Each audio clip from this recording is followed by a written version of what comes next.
Hey everyone, Sam and Chris from Wyvern Kodiak here. Before we get started, like and subscribe, check out some of the other videos and content that we have on our channels. Thanks a lot. Hey everyone, Sam at Wyvern Kodiak.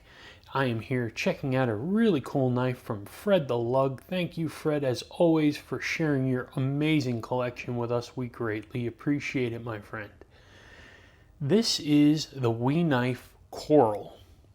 Now, this is going to be a little bit of a different review only because the knife is so different.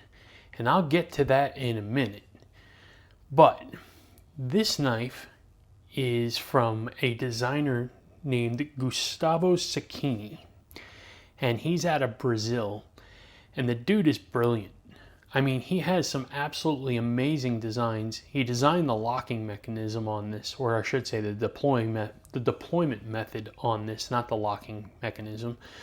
And it is very interesting. Well, we're just going to say that. So, anyhow, let's get into this a little bit. It is a black stonewash, I guess, yeah, black stone wash, and then it has aluminum foil carbon fiber, which I think is pretty cool. It's a little bit different than just your normal carbon fiber. You have a titanium backspacer with some interesting texturing right here, some like hatch pattern texturing, pretty cool. That awesome inlay again on this side, and then a milled titanium pocket clip, which feels like it's pretty okay. Relief cut on the lock bar, frame lock.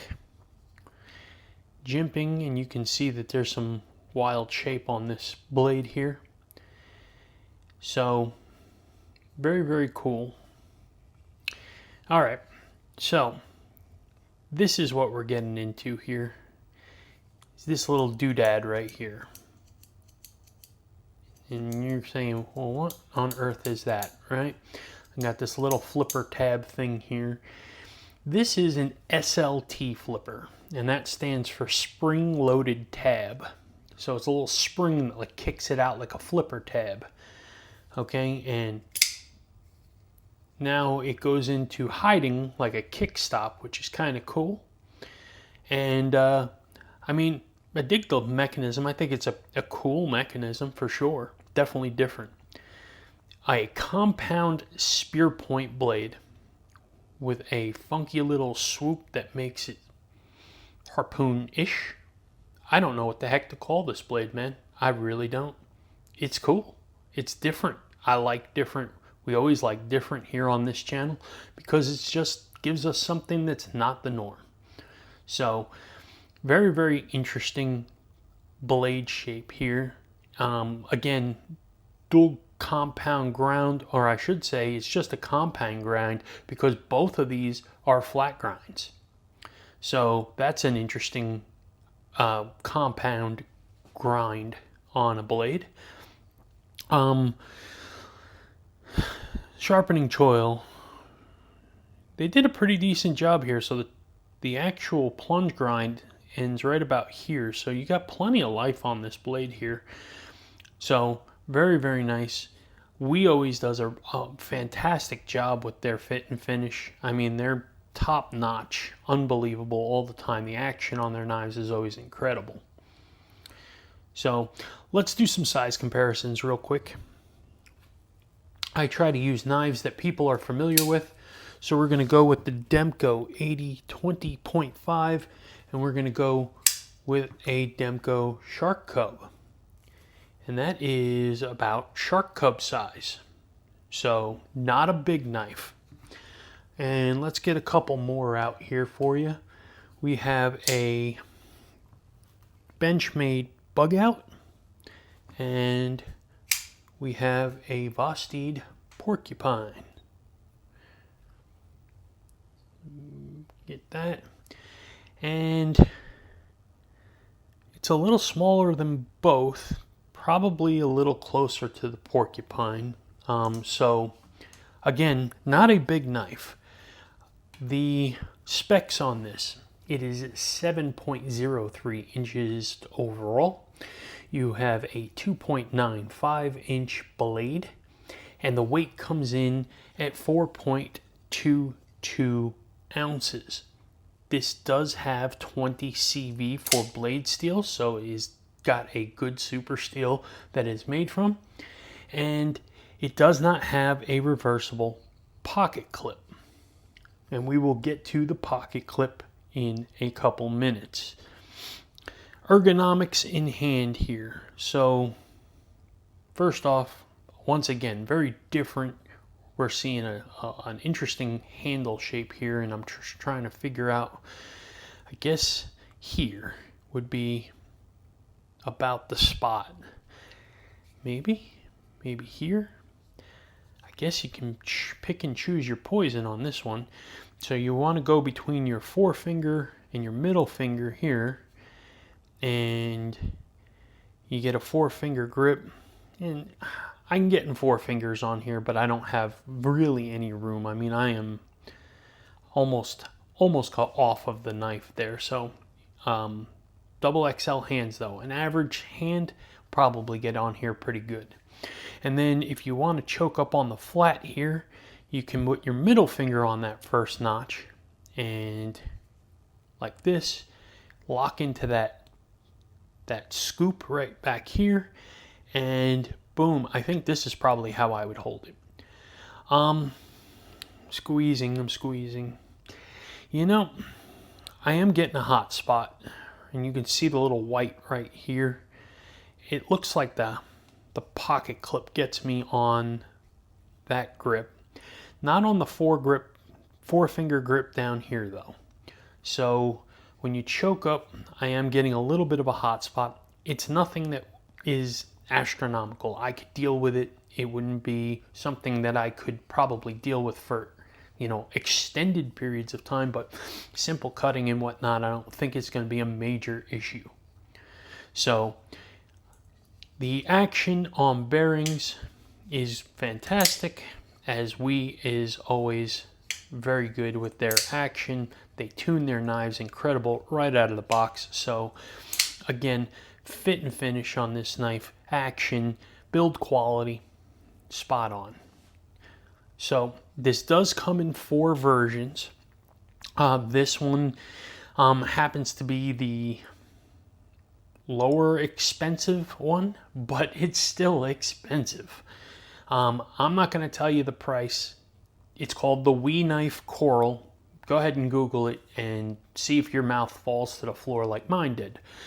But that being said, you do get a high quality knife, as you always do with Wee. So you choose whether or not you think it's worth the money. For me, I don't think I would spend what this knife costs, especially not with just one deployment method. But to each their own. I think that's just what it comes down to, that is a personal preference thing. If you see the value, and you want something different and unique in your collection, this definitely could fit that bill. And it is beautiful, and it is cool, and it is different, and it is unique, and I like it. But I don't like the price. So let's do that pocket clip, right? So let's get out some test pants. As you all know, I like to test pocket clips. I have a set of medium thickness jeans here that I use to test the pocket clip to see whether or not it goes in and out of the pocket with ease, as well as what kind of damage it may be doing to the seam of your pants over an extended period of time of going in and out of the pants. So it goes in pretty good, not a lot of pressure to pop it in, and it has good retention. It is staying there. You can see I'm pulling the pants in, and the pocket clip is staying in its place, so it does have good retention. It does stand out of the pocket about a 1/2 inch, I guess. So it's not a deep carry clip. So if that doesn't bother you, it's really not a bad clip at all. And coming out, yeah, same thing. It's about the same tensity as going in the pocket. So it does take a little bit of pressure, but overall, it's got a pretty good ramp to get your seam underneath and on the way back out. I don't think this is going to do a whole lot of damage to your pocket, certainly not in the short term. I guess if you go in and out of your pocket 50 times a day for an extended period of time, just about any pocket clip will probably do some sort of damage to your seam. But we as everyday knife carriers probably have tons of pants that have worn out edges to our pockets. So that is the review on this. I really don't have a whole lot. There's not a whole lot of deployment methods and things like that to go over on this knife, but I would love to know what you guys think. Do you think this is as cool as I think it is? I mean, it's just different, right? It's not the same boring stuff that we always see. So I'd love to know what your feedback is on this. Would you own one of these? Would you want one of these? And once you check the price, I'd love to know what your thoughts are on whether or not you think this is overpriced. For me, I think this is really expensive. So that is my thoughts on that. You know, let me do a couple of things that I don't like on the knife. I did mention the hot spot that the pocket clip gets when you choke up over here. Not great, but it's not the worst hot spot I've ever felt. The jimping here is great, but I would love to see it extended further, only because right here, I'm still, like, if you look at how my hand is, naturally my thumb is reaching out here. So almost like I'm forcing my hand back into an awkward position to use this jimping.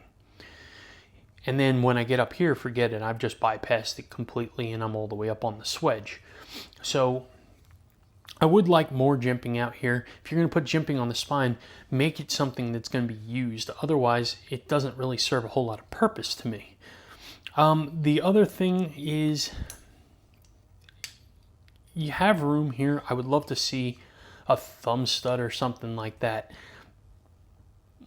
These are subjective things. There's nothing mechanically wrong with this knife. I think if there was an issue to address, it would probably just be this hot spot on the pocket clip. There's no other hot spots. There's no other problems with the knife. But the rest of this is subjective. Give me another deployment method. Do a little better on the jimping.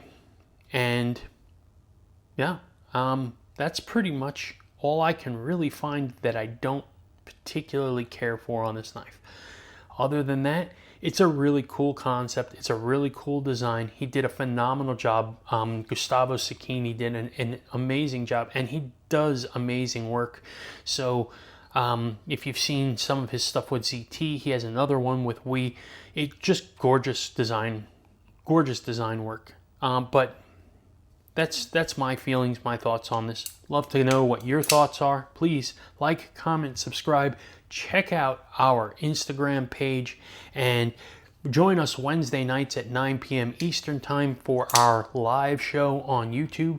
We'd love to have you. Talk Knives. We'll talk to you soon. Take care.